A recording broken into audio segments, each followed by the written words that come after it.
Évangile de Jésus-Christ selon saint Matthieu.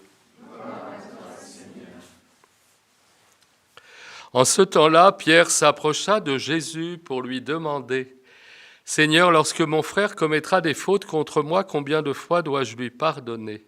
Jusqu'à 7 fois ?»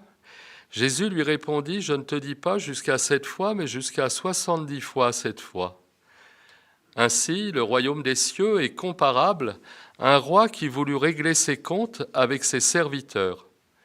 Il commençait quand on lui amena quelqu'un qui lui devait 10 000 talents, c'est-à-dire 60 millions de pièces d'argent. Comme cet homme n'avait pas de quoi rembourser, le maître ordonna de le vendre avec sa femme, ses enfants et tous ses biens en remboursement de sa dette.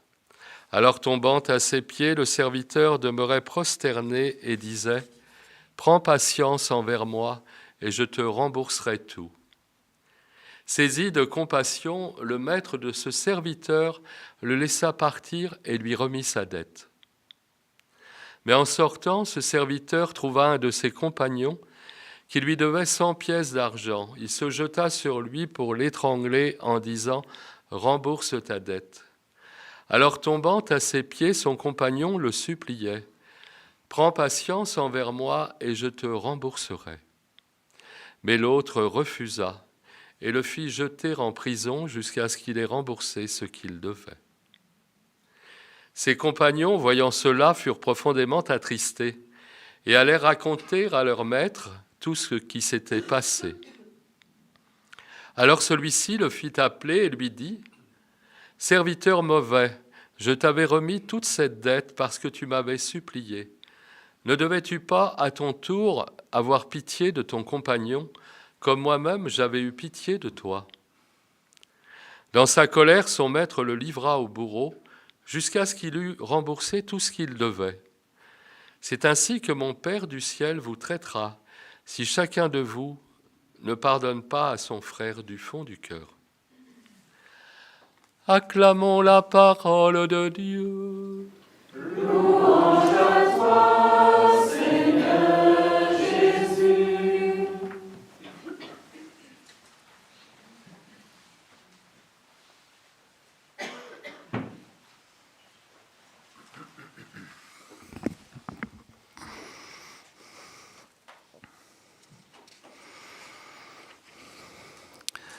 Aujourd'hui, il n'est pas dur de deviner quel est le thème que la parole de Dieu veut nous aider à approfondir, le pardon.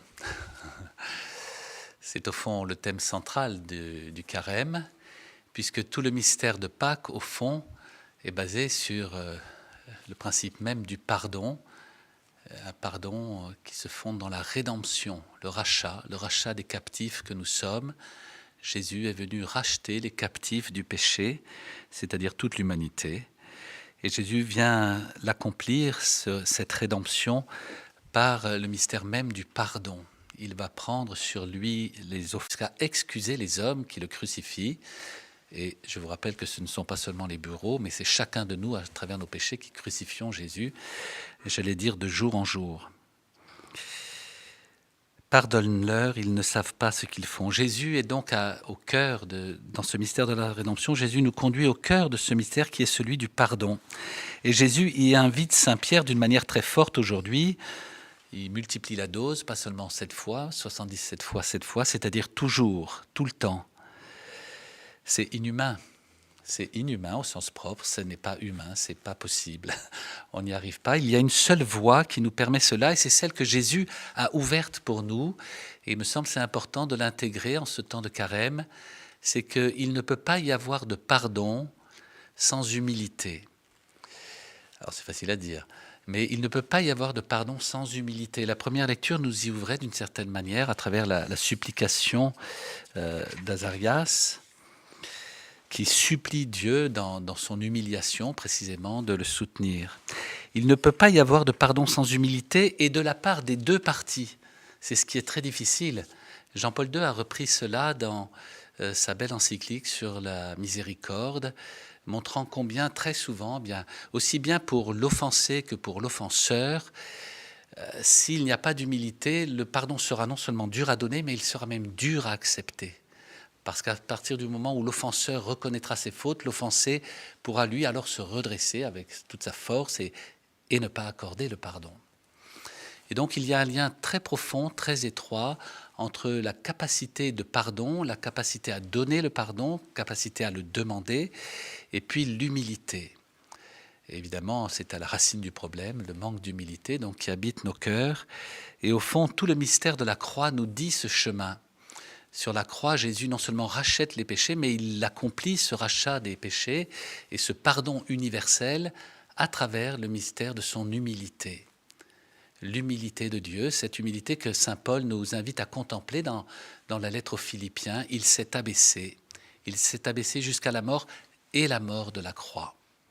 Et saint Paul nous invite alors à considérer l'humilité de Dieu et à voir en nous les sentiments qui furent ceux qui sont dans le cœur du Christ Jésus. Considérez tous les autres comme supérieurs à vous-même. Quel chemin étonnant! Évidemment, on peut le penser à vue humaine, mais en fait, ce n'est pas à vue humaine parce qu'évidemment, et j'allais dire le contexte actuel nous le rappelle d'une certaine manière, la proportion, la masse et la grandeur de tout ce qu'il y a à pardonner est telle que ça devient impossible à l'homme. En ce temps du carême, demandons cette grâce au Seigneur dans une supplication qui rejoigne celle d'Azarias. Supplions le Seigneur à la fois d'entendre nos prières et de nous accorder cette grâce de l'humilité pour être capable de demander le pardon et pour être capable de l'accorder.